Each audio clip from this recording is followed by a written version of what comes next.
Penis, penis, penis, What? penis, penis, penis.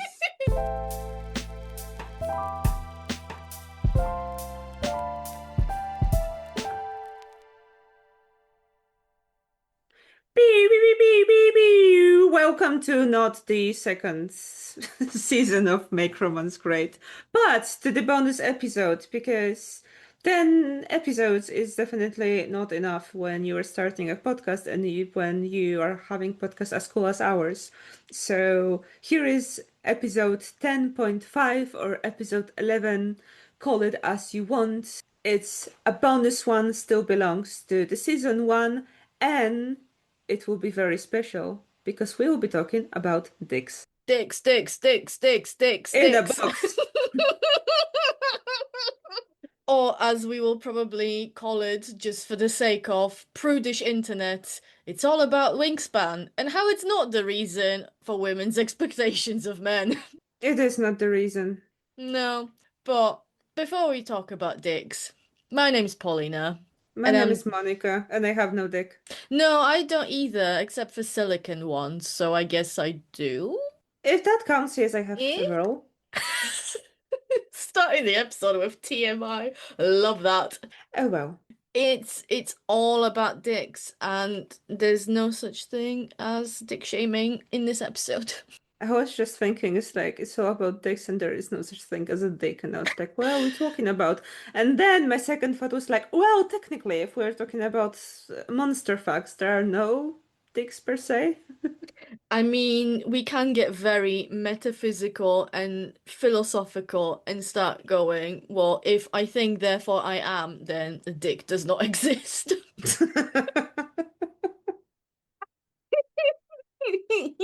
Oh, I'm making. Also, I was just thinking that in this Mhm. episode we will say the word penis so many times that at some point it will stop having any meaning, as It every word that you will repeat too many times. Absolutely. So, because we are podcasting professionals and we do take our research absolutely seriously, and at least If I do when it even comes if to it's dicks, even if it's about dicks. Or especially especially. especially when it's about Yes. dicks. Yes. Um, from the moment we started the podcast up until now, I've been noting down in every romance book that I read what sort of words were being used to describe penises and whether there were any at all. Because in some romances, especially like the teen ones, obviously no mention of any sexual encounters or any genitalia. But where there is, boy, do I have a plethora of different words.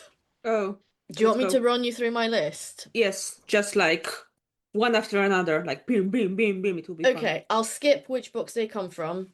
Thick, enormous, large, solid heat, impossibly deep, definitely not small bulge, massive, long and hard, impressively long and thick, enormous bulge, prominent erection, hard heavy weight of him, hard length, thick cock, thick length, large size, cock as big as the rest of him, huge and green, huge girth, so big I worried how he'd fit, stretching wide and huge size.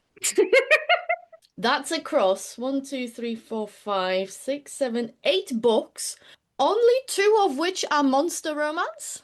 Yeah, I realized when I heard green. But the rest of them, like, that could have been anything. Because like pretty much if like the penis would be green and it's not a monster romance, it will be either, I don't know, like Go some see a doctor. go see a doctor because it's some bacterial infection or and I don't know, maybe they are playing and this is, I don't know, Dubai penis. I'm Oh, hilarious. I know. Oh, sweet mother of green penises. But yeah, based on that data that I've noticed and that I've dutifully noted down, it seems that romance as a genre either completely ignores describing the penises and maybe will acknowledge that a penis exists, or it goes straight into variations of calling it large. There is no such thing as an in between. A penis either is there or is It big. exists or it exists in his, I don't know, And his wide, thick, lengthy glory. hugeness. It's Yes. huge. Yeah, that's an like based off that alone, I am not surprised that romance haters are very quick to go off and start saying, "Oh, you're setting such unrealistic standards and expectations for everyone." But I'll get around to it Well, we kind of later. are, but let me tell you, guys, um, mostly it's not about the dick size. It's about everything else. No, absolutely. I did also have a think about because the books that I've read from, they ranged from contemporary romance to monster romance. But anecdotally, from the various other bits that I've read, I found that in historical romance, where we typically have a virgin heroine, even though the dicks, when they're described as large, it's more from the point of view, not like this specific penis is big, but oh my god, all penises as a concept. I didn't realize they were so big. It's that inexperience angle of she's just never seen one. This is the literally the first one she's ever seen in her life. This very often applies to this term of like altogether, which is very patriarchal, but it's Mm-hmm. very often used by the Romance authors, by the Saint Whore. Mm-hmm. So Absolutely. on one hand, she will be a virgin and she will be inexperienced and she will be oh so surprised. So, oh, what is it that you have between your leg? Is it going to hurt? Is it going to fit? And like she's so totally unexperienced and like naive and Mm-hmm. like the I think the epitome of the naivety in the heroine and the romance I would say is Daphne from from Yes. The My Duke and Duke. I, yeah. The Yeah, Duke and I. the Duke and I, yeah. So like not knowing at all Mm-hmm. how where the kids come from Mm-hmm. and how you can get pregnant and how sex look like. And Mm-hmm. this is ridiculous. I mean, it's for the plot It's because fully there, it's just fully there to for the get, plot yeah. because I know that people like to think that people in the past were just plainly stupid, but this comes all together from the Victorians that started to like evolve everything, starting from science, etc. And they really liked to think that everyone before them Yeah. were just idiots and survived by a chance. And it was a But similar yeah, degree of being sheltered as like there are people in this day and age right now who are just as sheltered. They're taught about abstinence and nothing before marriage and don't interact with the opposite sex. And there will be some individuals who are also like, I have no idea how sex works. yeah, But they are such a tiny minority of the entire population yeah. across all classes, just as this was then. And but on the other hand, she will be like very eager despite everything, despite not knowing about sex, but knowing there is something that is very secretive, that is very kind of immoral unless it's in marriage, but it's also even in marriage, it's kind of nah because it should be only for procreation. She's very eager and she really wants to be taught. She wants to explore, she wants to open up to these new pleasures. So, yeah, this is very patriarchal dream kind of that at one Yeah, hand she's a saint, she's a virgin, she's naive, but she's also a whore because yeah. she wants to be whore for this one particular man. And this is one of the parts of the romance novels I do not enjoy. I may enjoy the book that it's like that this concept is there because I can just separate these two things, but like reading critically, I really, really hate it. Absolutely. It's such a male-centric idea that it's just this deed that gets her going this much. Like she's not Yeah, interested this in men at specific all, one. but Yeah, this one is the yeah, one that gets it. And it's like, yeah. especially considering how, again, the majority of romance, we're talking like probably 90% of straight romance is written by women. To still perpetuate the idea is a bit like, come on, we've grown since then. One sort of interesting thing I did observe in historical romance is that it's more likely to portray female pleasure as coming just from penetrative sex. Oh, yes. There might be other bits, but yeah, it's more likely to just say that. But leaving like historical romance aside for a bit and to go into contemporary romance is, I think, the one most likely to not mention a penis at all. When it does, it's still in the same category of if it's described, it's gonna be big, thick, whatever. But it's this or Bulge. nothing, I found. I think Yeah. contemporary romance is more likely to go, well, if the author's really good, then they'll get all sorts of fun stuff going around Yeah. in the bedroom. It may involve describing genitalia, it may not. It may involve trying to bring in some things that aren't viewed as a beauty standard right now and try and reclaim some of that body positivity. It's doing a lot more interesting stuff, and penises are just part of that. Also, by the way, every time I say penises, I keep thinking that this plural sounds wrong and it should be penisi, but that also sounds wrong. Penisi cacti, huh? Yeah, but that's a by the by. I But yeah, wanted to contemporary say, like, romance is doing the best job.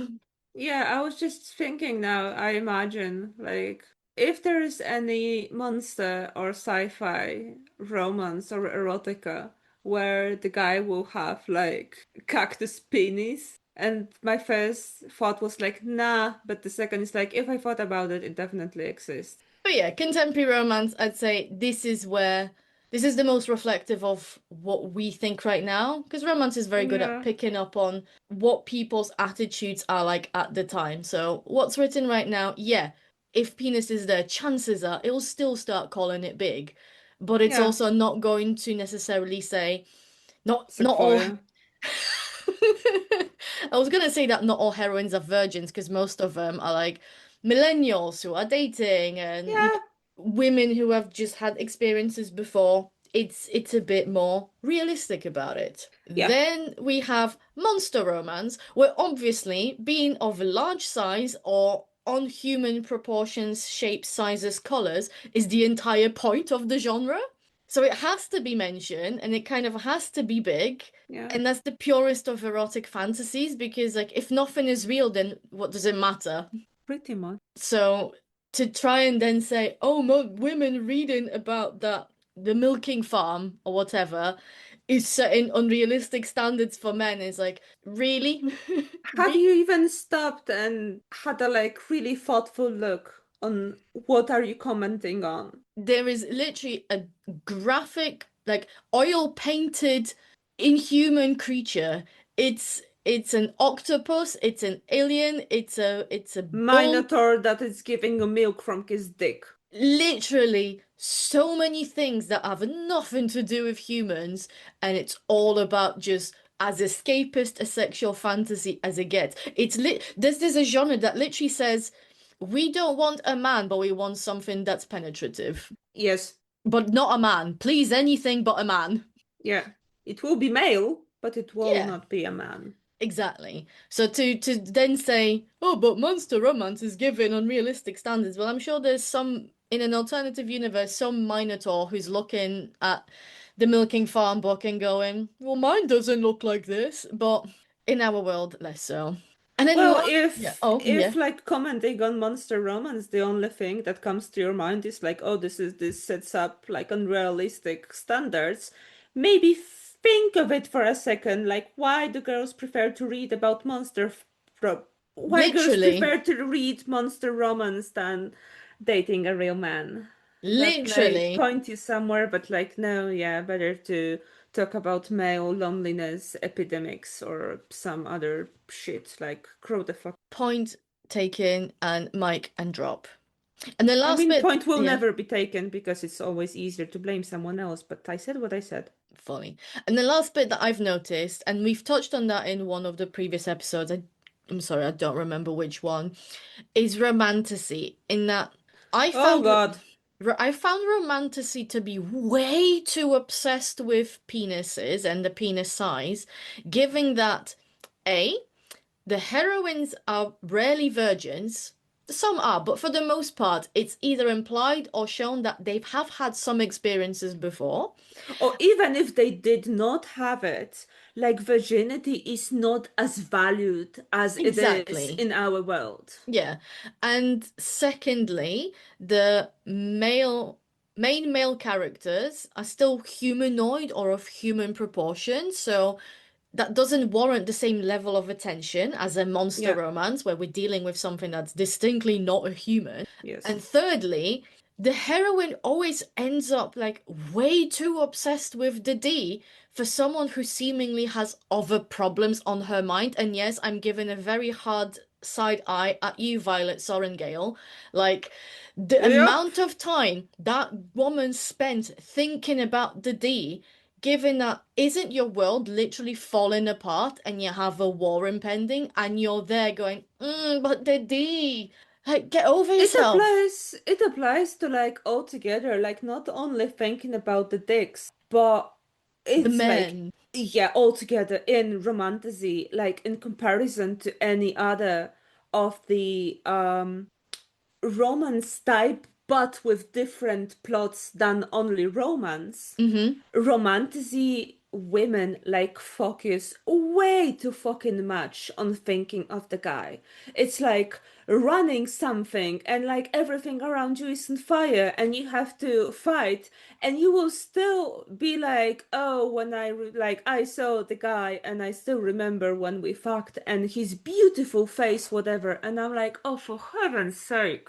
It's what we said before, how romantasy and classic romance are incredibly similar in that regard. Because in Yes, classic romance, the heroine also spends an inordinate amount of time just yes, thinking and obsessing and admiring the hero, where it's like, yeah. don't you have your own problems? Don't you have a bigger fish to fry? Yeah, but like the difference between classical historical romance is that in most parts she doesn't. Mm-hmm. Because classical historical romance doesn't really introduce us to any other plot. The plot of the book is the romance, while romantasy at least aspires to be also a Mm-hmm. fantasy. I mean, like, this is the reason why I much more prefer to read Sorry Monster Fucks Mm-hmm. that doesn't really try to sell me something else. It doesn't try to sell me fantasy plots. It gives me monster romance with fucking. And that's pretty much it.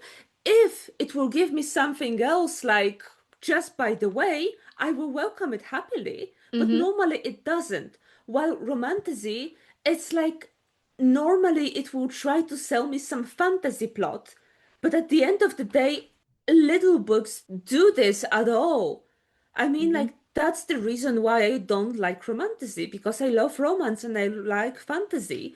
And if I don't get, and if there's something that is supposed to be also a fantasy plot gives me only romance plot, and if the fantasy part is like so lame and so generic that I've read it a million times before, I'm like, yeah, goodbye.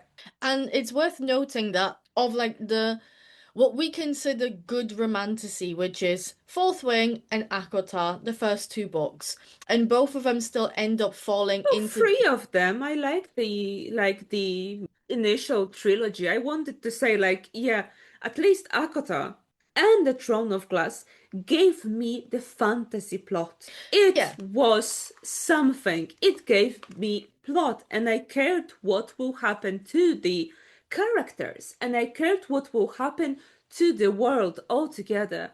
But like in Fourth Wing, after the Iron Flame, I don't really give a fuck And that's the because it was point. lame.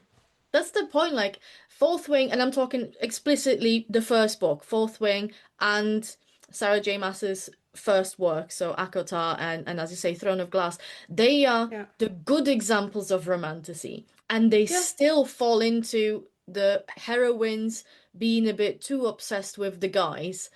And we know everyone else who's writing romantasy is effectively copying one of these three. They yeah, stand no chance. That is why we're ending up with romantasy that's so watered down because all they do is get heroines who supposedly have big problems on their plate, but all they do is dream about sucking a dick. To put it really bluntly. yeah. I know I'm simplifying vastly, but like, prove me So wrong. I'm not going to. I just thought that at the well, since Resand altogether, all people started to write and dream about the hero, the significant other, the guy that would be morally grey. Mm-hmm. And like there was this thing in book media altogether that the hero, like the good guy, will like first think about saving the world, and this guy to save you will burn the world. Mm-hmm. And now I'm thinking like, well, the most of the romantasy heroines will just prefer to suck a dick even though the world is burning. Yeah, yeah.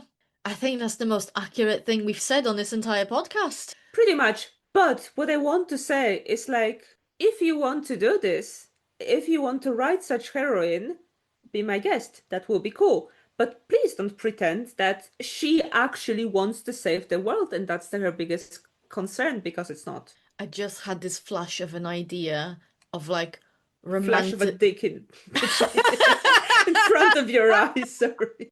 What I was gonna say, like the flash of an idea was it's a Flash of a dick. it's a romantasy book, but it's nothing to do like the heroine is a sex worker. All she Yeah. does is sucks dicks whilst the world is falling apart. It's a Uh-huh. Cinderella, but romantasy. Make it It's a happen. Cinderella but with dicks. Oh my lord. I'm not writing that. I have other things to write, but if anyone wants to take that idea, be my guest and tell me I will read this. I will read this too. So yeah, like of the romance genres that I read where I know sex is depicted, those are the main patterns that I've spotted. Again, the alternative is penises are just not described at all. It's said that they're there.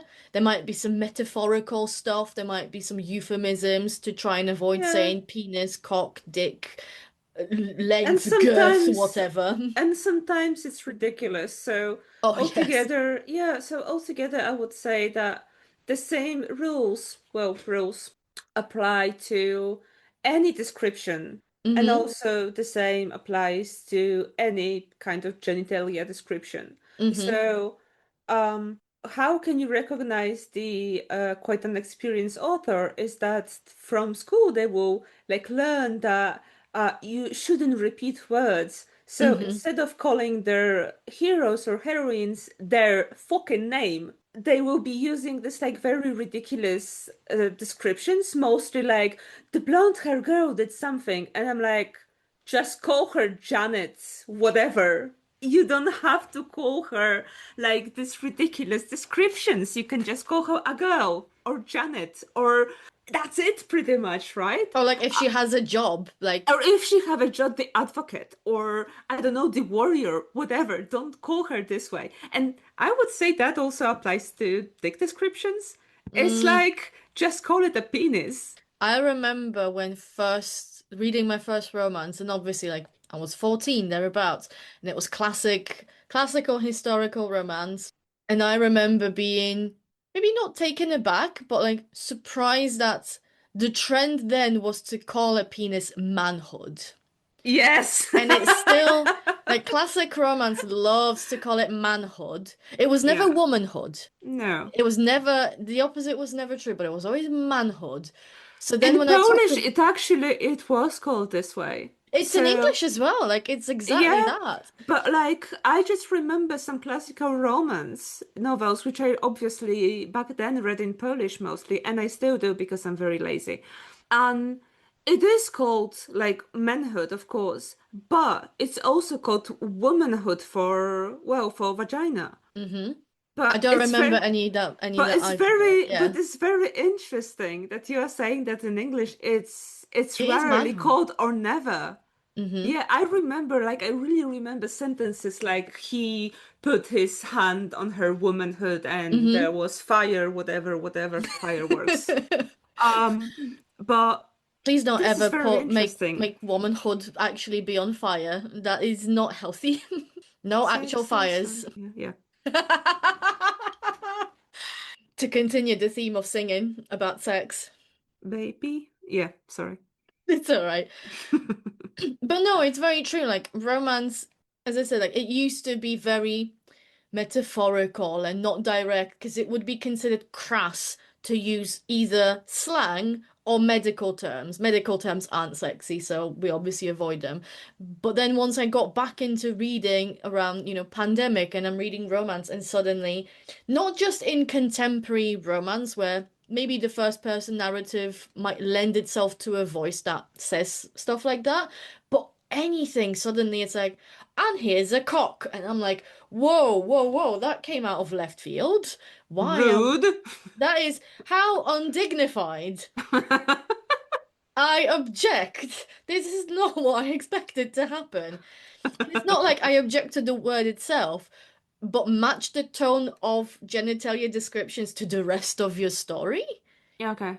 Like if the entire book is, let's say, a contemporary romance and they are a bit more playful, have more banter, there's a bit of tongue-in-cheek stuff going on for heroine or the hero to refer to a penis as a cock or a dick makes sense because they're contemporary people who talk like this. But then if you give me this highly stylized, beautifully medieval-esque romantasy, and then suddenly there's a wild cock flapping about. Like, the two images do not come from the same story. That's what I'm getting at. Yeah, they do not. But I don't know. I suppose the readers, because, well, let's just leave the critics out of it. Yeah. But yeah, I have the impression that, and this is something that we already said a couple of times in the previous episodes, I would say, Mm-hmm. that for a lot of readers, it doesn't really matter that much because they will just want to read about sex. True, and I do think there is an argument to be made here that since we write for contemporary readers, and contemporary readers, most of them aren't interested in flowery description of euphemisms to refer to things that they know and are relatively familiar with, at least in theory, then to skirt about the subject and start calling it manhood instead of a penis or a dick or a cock, that might not gel with the contemporary audience. I Yes. appreciate that my views are stemming from being a classical romance reader for the most part. Yes. But that kind of brings us to this whole idea of back then, as we do now, there's been voices saying, but romance promotes unhealthy and unrealistic standards for men. Yeah, we've already talked about it. Fuck But off. but let's break it down why that is a whole load of bullshit. Because men focus too much on their dicks. That is the first bit. Like, that's nothing new. That's always been a criticism, both of romance and men focusing on their dicks has always been a criticism for them. Like, I am yet to meet anyone who'd be as obsessed with their breasts or their vaginas as men are obsessed with their dicks. Yeah. That's just point number one. I think I managed to write 5 in my notes. We've already talked about the fact how romance being so preoccupied with promoting genitalia size as some sort of a beauty standard is deeply rooted in patriarchy. Yes, even though the books are mostly written by women, that like these patriarchal standards are seen very often. Like the more we get towards our times, 2025, Mm-hmm. the some things are being like rejected. Yeah. But I don't really think they are being rejected, or in most cases, they are being rejected very consciously. Mm-hmm. So it's just the society changes and the way of looking at relationships, at women, at men, at gender altogether changes. So it's pretty much very easy to see how the romance, how historical romance is being written now versus how it used to be in the 80s, let's say, or Mm-hmm. in the 70s. While in the 70s, we will have loads of these body strippers, loads of these rapey scenes that are like with this strange logic that it's not rape because she figures out she actually likes it. And it's very yuck for us now. But looking at the 80s and the 70s, a woman who is willing to have sex despite the sexual revolution, the revolution happened, but like the society changes very slowly. So altogether woman wanting sex, inviting sex. It was a big no, no, no, no, no. So the sex was forced on her. So then she was like, okay, since it's already happening, I can just now enjoy it. I know it Yeah. sounds strange for some of us, especially our younger listeners, but that's just actually historically accurate for the 70s and 80s. It was thought of women like this. You are not supposed to. You can enjoy sex, but like you shouldn't be the one to invite it or to agree to that. It should to be like kind of put on you, either Yeah. through marriage, and we are not doing this through marriage because it's a romance novel, so the sex should happen before the marriage. Mm. So yeah, hence the bodice rippers that did not age well. No, they haven't. But I No. do think that, as you've mentioned, a contemporary romance right now is doing a lot more to both show sex as people are having it in the year of our Lord 2025, and as we've established, there's enough romance out there that's closed the door fully, it's implied but not shown, or that just ignores describing the penis in any way, shape, or form. And if romance like this exists and has equal amount of space in the bookshops, in libraries and whatever, then surely that goes to show that, well, is it really promoting such an unhealthy and unrealistic standards of men? Like, Yeah. yeah, a lot of it still is, but we're getting there. It's a slow progress. Yes. My third point, because a lot of this, no, not a lot of it, all of We are this, we are yeah, getting that slowly, and it's important to finally get there. But on the other hand, why the fuck men who would just criticize romance and unrealistic romance standard will still expect women to do the job? Write fucking romance and show us how it can look like. Or you would be too fucking scared to write like a regular size dick because oh my god, everybody will think that my dick is not big enough. Get over it. Again, mic drop once again. short rage as usual. But your short range leads me nicely to my point number three, which is all of this wingspan discussions and this, penis size thing. That's a straight romance thing only. If the size of a member was integral to romance as a genre, then surely the place it would be most prominent in would be gay romance. Where Yeah, guess what? There's nothing but dicks. And yet, admittedly, I've not read a lot of gay romance, but of the ones that I have read, I don't remember there being any description of any penis. there There was were the descriptions of sex, but not of the yes, penis. sometimes very graphical, but not as that much of dicks. Exactly. Because guess what? Dicks are involved. That's not really the main part. Yeah, It's how you use it. and the connection you have with the Absolutely. other person. But yeah, like go figure. Like if people are trying to say, oh, like romance is all about big dicks, well, Sometimes, sometimes it is. That's called but monster actually, romance. rarely it is because romance actually is about big dicks, but in the relationship. Mm, And big dick at the end of the day, it's just like kind of. I wanted to say nice addition, but like big dick is not always nice. no, it really isn't. This is just guys' imagination and some women as well, but like what for? Literally, what for? And again, like had it been the actual standard and a must-have in romance, then nowhere would it be as prominent as in gay romance. And yet, for a genre that has nothing but dicks, Yeah. they're not really concerned with dicks. They assume everyone reading it will assume whatever dick shape, size, and color pleases them. My next point as to why it's bullshit that romance puts on unrealistic standards on men is, well, yeah, romance does promote unrealistic standards for men. It promotes men being vulnerable about their feelings.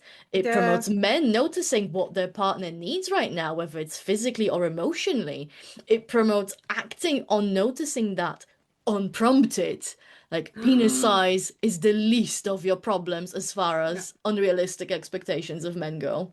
Yeah, that's pretty much what I said before. It's like, yeah, Mm, it promotes unrealistic standards for men, but like, believe us, as you just said, no, it's not about penis. Penis is least of your concerns if it comes to that. fully.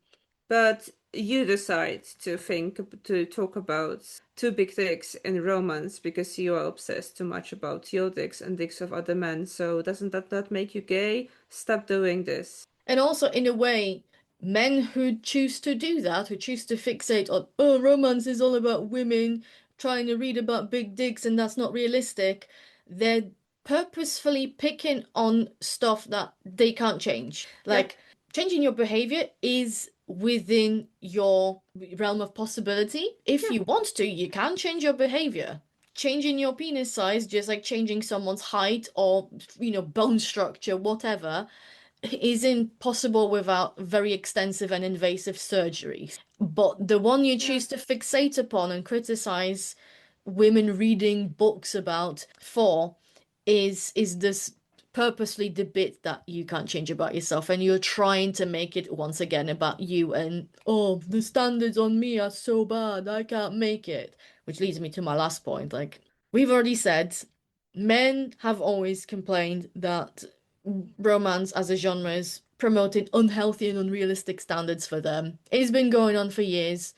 And yet, despite knowing all this, men still struggle to date, despite there being plenty of very well endowed men. So maybe the problem isn't with guys. Maybe it's that you still decide to appeal with your behavior and what to do to other men rather than to women. And maybe you're choosing to pick on a literary genre that is favored predominantly by women because that makes your tiny, insignificant, fragile ego feel ever so slightly better. Or maybe you are picking on something that women like because you're a piece of shit and you really do like to destroy something that brings other joy. Think about that for a second. They won't. Because I they're don't not care! listening. It's because they're not listening. Let's start with that. So, in a way, is romance obsessed with penis sizes? Well, to a degree. It depends. When it is, it tends to be. When it is, it tends to be. Yeah, Yes. this is where we get these long lists of large, big, thick, heavy, enormous, solid, hard, hot, take your pick. Take your pick of a dick. Yes. Um, yeah, and genre dependent. Like, obviously, if we're talking about monster romance and monster fox, dick is kind of important there. That's kind of why the story exists in the first place.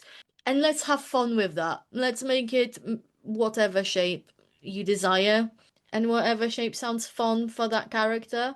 Eh? Yeah.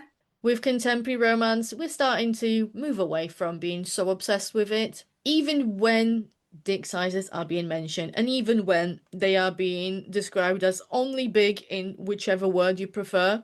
I started to notice that whereas in the past there would be like almost an entire paragraph or at least a whole line describing a penis, authors are now trying to stick to it's described once with Yeah. one adjective or one appropriate noun, and we're moving on because the point is the emotional connection during sex and not the act itself. Yeah. And when it starts going out of proportion, pun intended, that's how you know usually you're in more of an erotica territory where, again, erotica as a kind of romance and genre on its own that kind of dictates that. Dictates. I'm sorry. I'm amusing myself here. But it does dictate that you spend more time describing what genitalia are involved and what they're doing. Sometimes it makes sense in the plot and in the genre that we are Fully. reading. So I would say altogether, if we talk about normal human Mm-hmm. romance novels, either historical or contemporary, if they are not straining towards being more erotic, then I would say it doesn't matter at all because what matters is it's not performance but the experience. So yeah, as we said, this is what pretty much differs romance books from pornography books. It's Mm-hmm. the experience, experiencing the bonding, etc., and not performing. Erotica, it's not about performance either. It's experiencing, but much more so. The graphics are very important there. Yeah. Um, but when size shapes, especially shapes matter, are already mentioned and beloved by, I don't know if both of us, but by me, but for sure, the monster facts. I do love a good monster fuck. And Yeah, I haven't had chance because to they read are, as many of them, but I think this will be yeah, a monster fuck summer. yeah, me, for me too. For me too. So yeah, altogether it's like the monster romance. I like monster fuck is very like joking name, but they are erotic, but they are Hmm. not on. They are about fucking, but not as much because there is a lot of things going on in Hmm. monster romance books. And what I would say, like, if it comes to describing the manhood of the monsters, the one of the first things that you would see while reading, I don't know, Ice Planet by Barbarians or the Duskwalkers or like whatever else, it's like how playful it is. Like Yes. not only the dick is playful, haha, but how all like the way authors are describing altogether the way they are writing this type of romantic novels, it's very playful. That's why I love it. Because Yeah. sometimes, of course, it can be very serious, like the Orcsworn series. It is getting quite serious and heavy. And yeah, as one of my friends would say, it's for the connoisseurs because there is a lot of, well, liquids and different hierarchy and the dynamics between humans and not humans, etc. But like all together, when you read it, it's like these books are so playful, and you can see how much fun people have with them, and they are not written for money. They are not copycats. They are very different, and like authors are giving a lot of thoughts writing that, even if they're having fun. So monster facts are my favorite romanticies. Yeah. The point about them being fun and playful is exactly it. I think Yeah, where romance goes wrong with obsessing over penis size and shape is that it sticks to just what you'd see in standard white man porn. There isn't any deviation in shape, size, flavor, variety, color, whatever. Even though at the same time we're getting more diverse descriptions of heroines. Like yeah, again, I've read plenty of romance both recently and earlier on that are really kindly and lovingly and playfully describing women who are larger, people who have body hair, things that are conventionally seen as unattractive, but yeah, they're described so lovingly and with so much softness and kindness, or even just like sex appeal, yeah. that it becomes attractive on the pages. I am, as a reader, being like, yeah, I fully see it. I'm sold. I'm attracted now. The same isn't going for penis. It's always the same bog standard, your however many inch dildo from Ann Summers, the one that's a bestseller because everyone gets it, and there's nothing else. And Monster Romance and Monster Fox really do go into, well, why not have fun with it? Like, what's the Yeah. matter? It doesn't exist, so it doesn't matter. I mean, like altogether, even if you read contemporary or historical romance happening in our world, it doesn't exist. And as we've said many a times before, and as we'll say many a times going forward once season 2 launches, like romance novels don't have any other job except to offer their readers a good time. They're not It's here not to teach you it's not there anything. for the education, so stop thinking about this because it's by women for women or by queers for queers. Literally. And No, it's there for to have a it's good time. fun. Yeah. It's Make it entertaining, make it fun, make people enjoy themselves for the make couple it of playful. hours that they're reading your book for. And again, like, it's only the cishet men who are obsessed with comparing penises. Women, eh? Most of Meh. the times, women are like, I can take it or leave it, like, do something else. Let's have fun in other ways. Can you do Quick, something else? literally, do you have any other moves? Yeah. Some of these romances you go, do you have any other moves? And admittedly, again, contemporary romance and to a degree some of the other ones, they're introducing new things or getting readers familiar with the fact that guess what? other parts of the body can also give you pleasure in different ways if you're open to trying stuff that Sex, queer audiences have known forever. yeah, and the thing that I started to like very much in romance novels from recent years is they started calling sex other acts than penetrative sex, Mm-hmm. which is like, well, thank you. And it's like, oh, did you have sex? Oh no, like we just had like I don't know, we just sucked each other. And it's like, yes, so you did have. Yeah, learning that was a big mind blow moment for me in my life, for sure. Right, but like we are millennial women, so we are both from the time that it was this very strange term called petting Oh my that God. Yes, I which remember was that. right.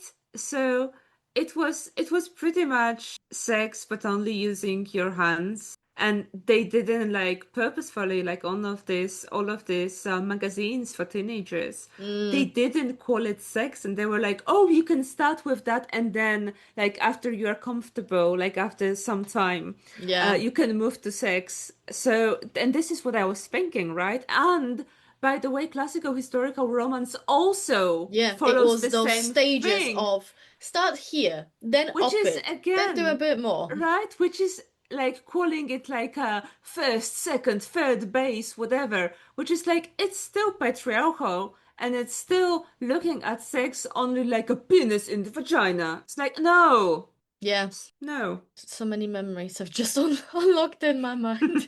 Sorry.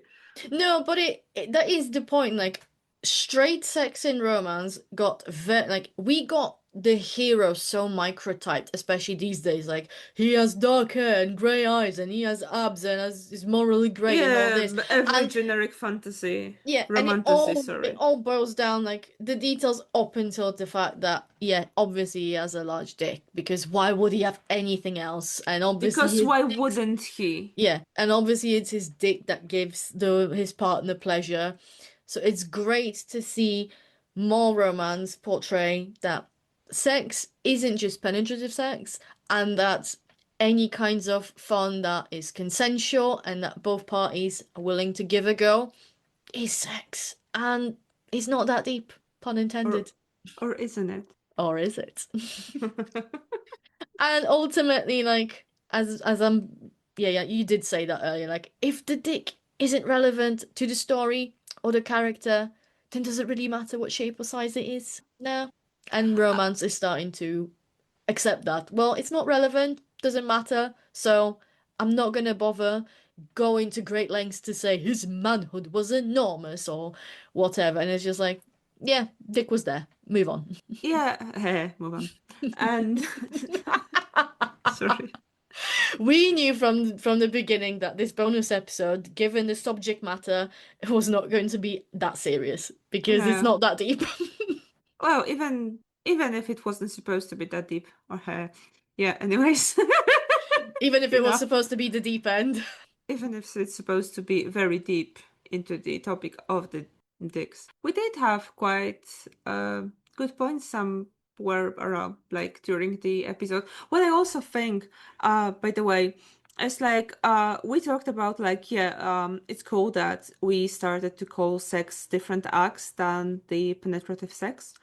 And what I like as well is the modern romance would pretty much show us different reasons why the penetration sex is much more important for some heroes. And the reason is not that his dick is big. It's Yes. like they are being as close and as bonded as physically possible. Mm-hmm. And like some contemporary romance that describe the act this way without going too much into anatomy, which is the sin of a lot of books. As you So said many. before, Paulina, the medical terms are not sexy, and also describing acts as you are describing, I don't know, pornographic scene, this is not sexy as well. And it's Yeah. boring and it's repetitive. What is not repetitive? Emotions. Boom. That's So it. yeah, Yeah, To anyways, that's it. to any authors listening out there or anyone embarking on writing a sex scene right now, Please support us on Patreon for the more great writing advice. we do have some, but also so that you don't end up on next year's Bad Sex in Fiction Awards list. Which, by the way, it's my Does it favorite exist? awards. It really does. Oh my god. Say more, say more. That's the episode when you should say something about that. I thought you knew about that. No, No! there is a legit award called Bad Sex in Fiction Award. It happens every year. The shortlisted candidates are exquisitely bad. Like, remember the stuff that we read on blogs when we were like 15, 16, and it was written by like 13-year-olds? Yeah. It's that, but published. Someone read it, Oh, fucking they hell. said no to the editor, presumably, and it went through. And it's the best bits that I remember is I once went to a burlesque show where someone did live reading of these bits, obviously in character, and it was the most entertaining shit I've seen in my life. Oh, God. Yeah, so if anyone out there is trying to avoid landing themselves on the Bad Sex and Fiction Awards shortlist for next year or any year going forward, maybe consider whether you really want to perpetuate this patriarchal ideal of a large dick and nothing else matters. Like, it's your story, do whatever you want, but really consider how much that penis matters in that particular sex scene. And is it ever. I know that romance is not for realism altogether, but it doesn't hurt to put it whenever it matters. Pun intended. Um, yes. Yes, and looking at the statistics, actually, most women in the world cannot get orgasm purely from penetration. And yet, you read So romance and you go, when she's like, "Wow, I saw his big dick and I had an orgasm," and he put the tip in, and I was already, "Oh, I'm coming." So it's like, if we yeah. want guys to do something more, let's stop writing. Or maybe this is just women hoping that if they write it, it may happen. If they I don't know. manifest it hard enough. Pun intended. Fully. Everything. Enough. Let's finish that. Because, yeah, if you manifest it hard enough, then maybe you will make romance great. But until the manifesting actually works, all we ask for is keep the dicks descriptions In your pants. Yes, no unsolicited dicks and dick Yeah. descriptions, but also keep the descriptions proportionate to the story. If the story is trying to be poetic and flowery, maybe dropping a wild cock in there is a bit much.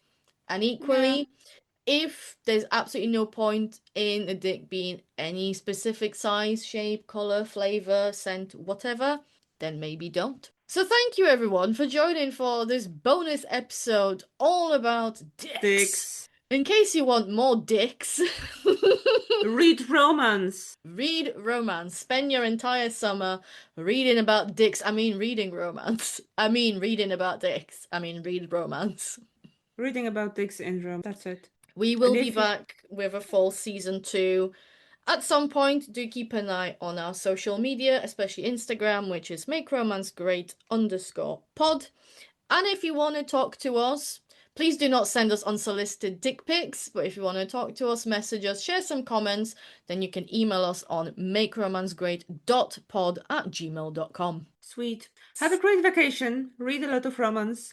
If you miss us, you can listen to Make Romance Great podcast from the very beginning because it's great.